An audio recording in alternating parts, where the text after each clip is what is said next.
DP, this voiceover video is from your July 11, 2024 lesson. On the left, face on, there are a lot of good things going on with the swing. I mean, the swing is better than I can remember it ever being. So what you have to do is just do some little refinements to the swing, and from face on, we'll just run this thing through. Oops.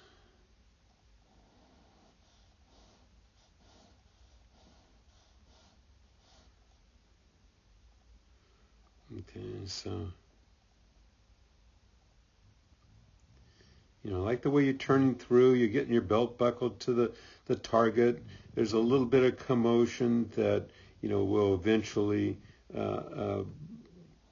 think about refining, but none of this is causing any great trauma. Let me point out some things. On the takeaway, that right hip bumps out there, so there's a bit of a sway. Then you have see the left foot, it just flares out. That prevents you from caving that left knee in towards the right, and it also restricts your backswing. But this isn't causing you great trauma. I would not focus on that extra movement or the sway at this point. You're coming down, you're squatting into it, and then you're getting some ground effects here. So see this? Yeah. So yeah. And you're releasing the right shoulder, and you're coming through with relatively straight arms, kind of the tug-of-war position here. Belt buckled to the target, which is excellent. So again, second order refinements, not causing you great trauma. On the right, we'll identify some trauma. Okay, that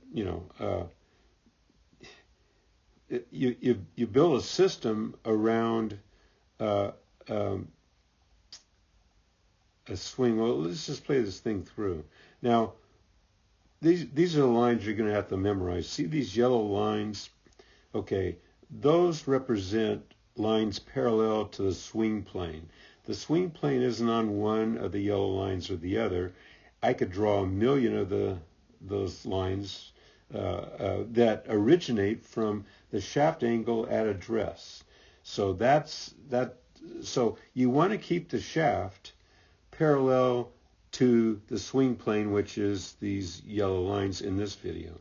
And why is the swing plane important? Because when you take it back and come down to hit, it's got to be right on the swing plane. Otherwise, you're going to miss the ball. So the further you stray from the swing plane angle, it's an unneeded movement, and you need a compensating movement to move it exactly the same distance back to the swing plane, or the same number of degrees to get it back on the swing plane.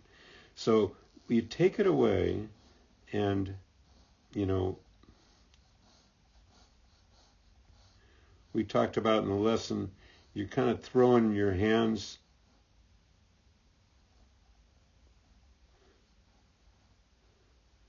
let's don't worry about that. Let's just get it to the problem. So it kind of flips up there a bit like a Furyk swing. You can live with that because you're getting it to a pretty good spot, a really good spot here. I don't think you've ever been there before, by the way. So I'm liking that. See how the left arm is parallel to the swing plane? As a matter of fact, it's right on one of the yellow lines. And the shaft is on the swing plane. So now, good grades, and your butt's still against the back wall. You haven't moved your head from that spot. And now, when you come down,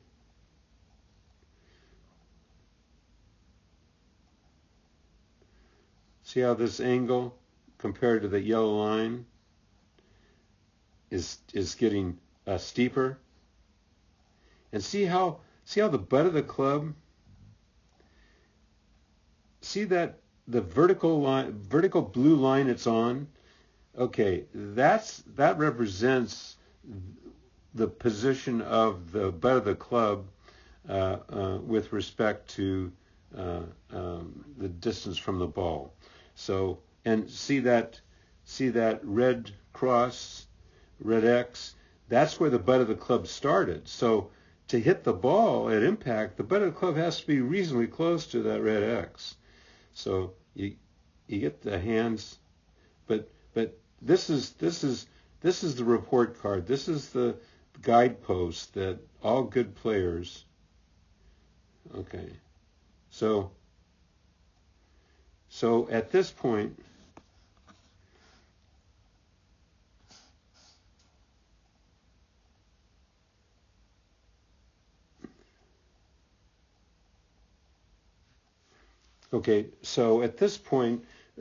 I've drawn that solid green line that's almost vertical.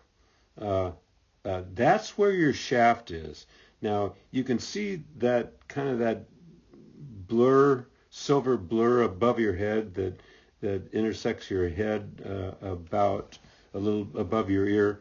Well, that's the club head. So the shaft is almost vertical, and it should be on your forearm when your hands are waist high. That's the report card.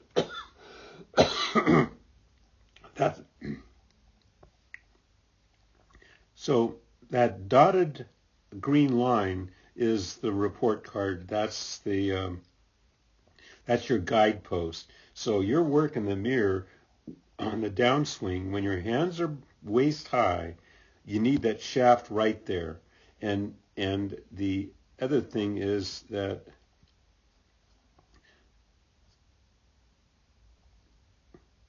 once it's there, okay, so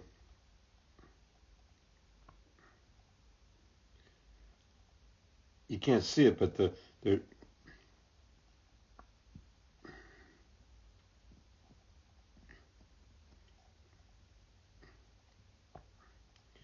there's a blur of the club head that's way outside your hands and will be outside the ball. This ball is going to go left, okay? And what we need